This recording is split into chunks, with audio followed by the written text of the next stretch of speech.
Прыемнасць складае тое, што не гледзячы на апошнія 1,5 гады, прыемнасць складае тое, што можна абвяшчаць па-беларуску.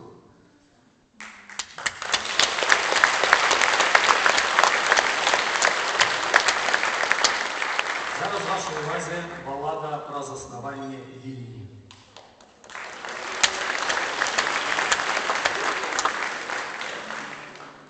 Мы не чакалі такога эфекту, але людзі, якія нават іншамоўныя і якія, напэўна, на слых не разумеюць, пра што спяваецца, хаця ў інтэрнэце ўжо ёсць пераклад на ангельскую, рускую мову, на іншае, гэтым людзям чамусьці нечакана для нас эта песня вельмі падабаецца. І мы атрымліваем пра гэта ўсё болей і болей водгукаў. Хаця лічылі, што гэта добрая песня, але не такая, што будзе так моцна камусьці падабацца. Ладно, там, ведаеце, нашы в добрым сэнсе звезданутыя, свядомыя патрыёты, а то амерыканцы, палякі. Вось ёсць версія ў Алеся, што справа ўся ў гуслях. З гуслямі ўвогуле.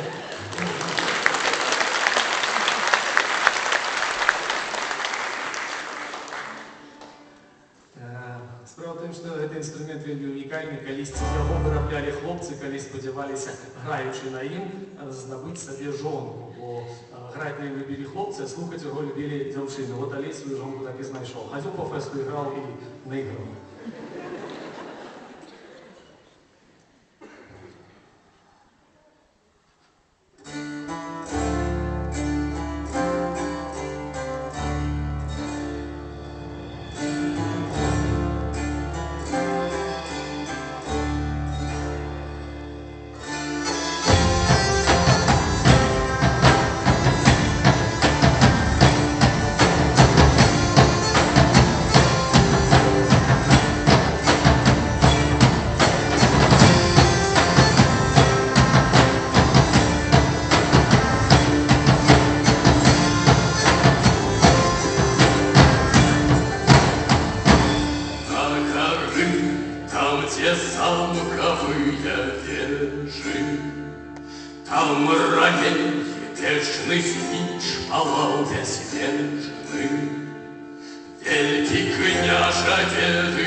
Алло!